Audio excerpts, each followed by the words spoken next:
The show is called Car Guys with myself, Shelley Winter, and the general manager of Butler Lexus South Atlanta. His name is Kevin Deutsch. He knows everything about the automotive business, repair, leasing, everything. As I say on my show every single night, he knows everything from the headlight to the tail light and everything in between. Let's go to the phone calls. You can call yourself at 404-872-0750, 1-800-WSB-TALK. That's 404-872-0750, 1-800-WSB-TALK. Let's go to Sean. Go ahead, Sean. How are you, sir? Hey, afternoon, guys. Thanks for taking my call. I was circling back to the comment about auto auctions, and is there ever a time where a consumer should just go take their car directly to the auction rather than dealing with the dealer? Well, here's the challenge: is that there's not an auction that the consumer can go to that really has a lot of value. If it's open to the public, you don't have the dealer money, and the dealer money is the money that doesn't nitpick cars and doesn't tear them apart, and we have the resources and know what it's going to cost for us to repair something. So it's very difficult for the consumer to just take a car to an auction.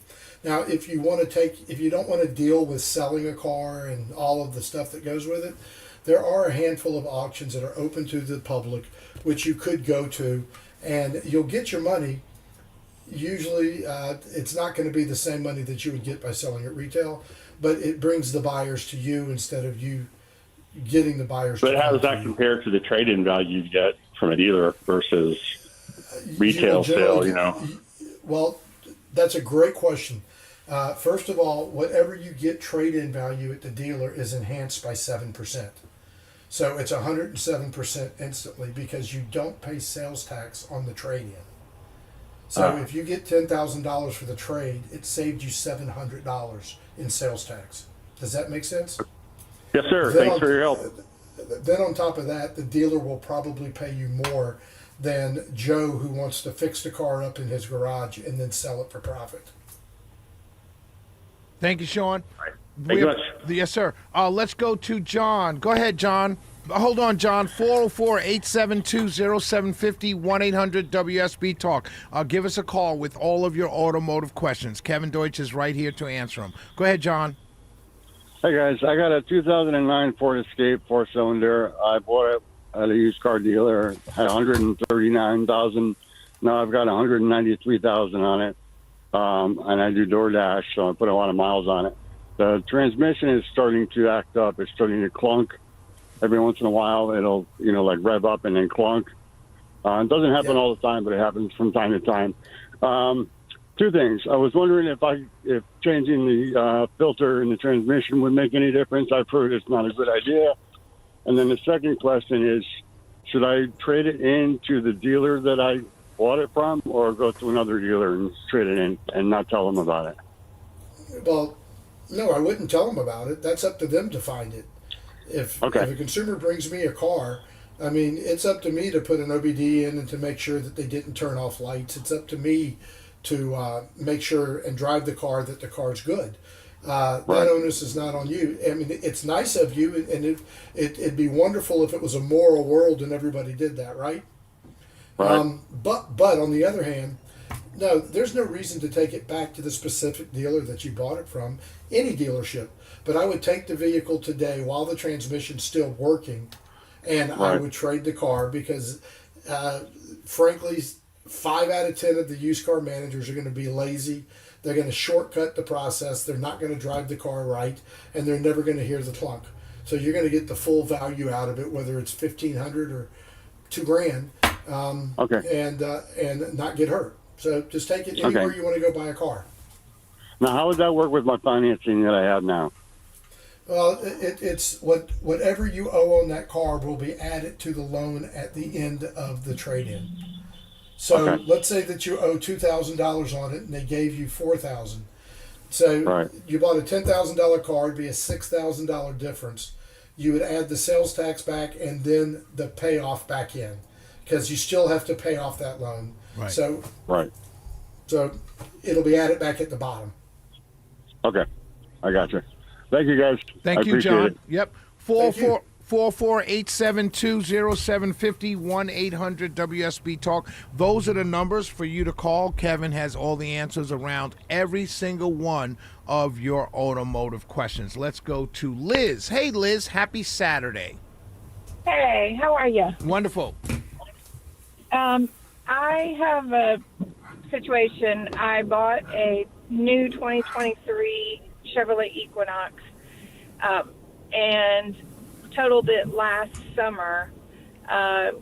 Worked with a guy who I trusted, and safety is my number one issue. I drive my grandchildren around all the time, and I got a 2019 Jeep Grand Cherokee with all the bells and whistles, and I think that's part of what kind of sold me. But I'm just really not happy with it. I'm not comfortable. It's bigger than I really like and need, and is good for my husband who's on disability. Anyway, I'm really considering going back to a 2023 Equinox, which I liked a lot. Is that a good or a bad idea right now? I don't know what you paid for the car. I don't know what your situation is. If you don't like the car and you're not comfortable, go trade the car in. It's just a car. And you being comfortable and happy at this phase of your life and liking what you drive and feeling comfortable in it is probably more important than a few dollars one way or the other. And I think that the Equinox right now is going to give you less trouble than the Jeep Grand Cherokee over time. Yeah, I've already had over time trouble. has got some challenges. Yes. Yeah. I already have a water pump I've had to replace, which still is leaking. So I just feel like it's going to be nonstop with this Jeep. Yeah, I'm not going to beat them up, but yeah. It's a 19 Grand Cherokee, and you're going to have some issues. It comes standard on that model, so Yeah. Just one of those things, and I beg anyone, before you buy a car, go Google it, and with AI it's so easy. Hit the AI button and it'll tell you all the inherent problems with each vehicle. Well, that's my problem. This time I trusted the guy, and I've worked with him for a long time, and again, I'm really into the safety issues, which I guess it's got good safety stuff, but I didn't do the research on it like I normally would, so that's on me. But I just didn't want to make sure I was going to take a dumb hit in You're going to trading take it a in small at this hit, point. most likely. Most likely you'll take a small hit, but maybe not. Like I said, I don't know the deal that you got up front. But, I will tell this to everybody. Today's cars are all 4 and 5 star safety ratings. There's not a car today that's not the smallest car we sell on the market today is safer than the biggest car we sold 20 years ago. Okay, yeah. And it's in a 23 Chevrolet, though Equinox, though I know it's not, fancy or whatever. It's not a bad car. From your perspective, would you say it's a decent average car that I could trust for going forward for a while? As much as you can, any American-built car during this time frame. Yeah. Okay. All That's right. what I Hey, thought.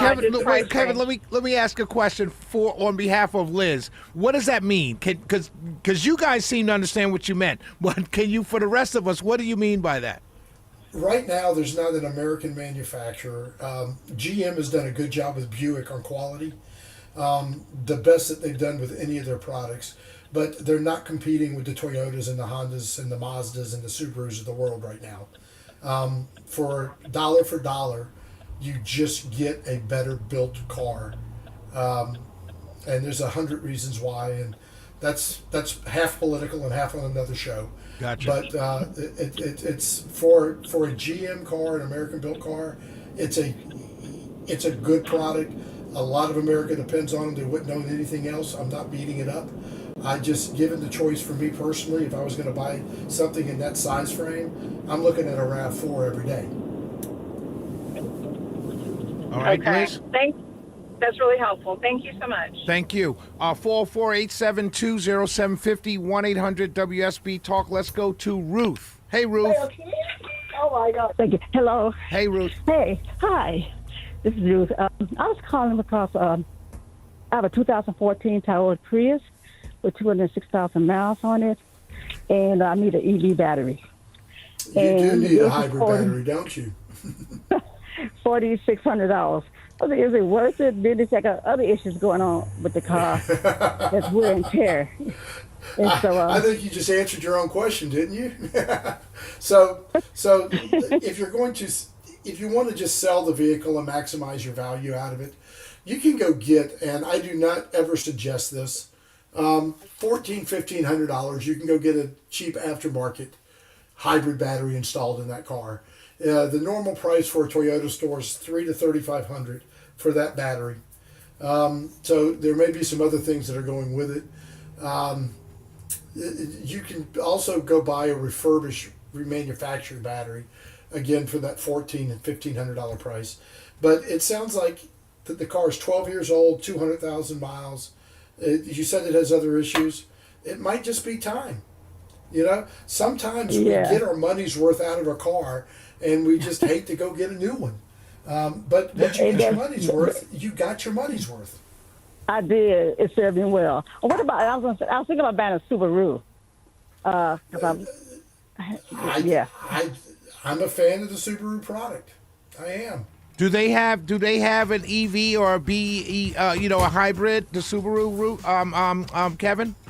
Yes, they do have a hybrid, and they are very, very close in working with Toyota on some product coming in the future for electric and so on. All right. You got that, Ruth? I got that, but I don't want another hybrid. So. All right. Thank you. Thank you, I'm Ruth, for disappointed, listening. Then you need to buy a car soon, because pretty soon it's all you're going to be able to buy. Repeat that. Go ahead, Kevin. I said, in the near future, hybrid will be your only option. So go ahead and get an ICE vehicle now. Got it. Okay. All right. Thank you.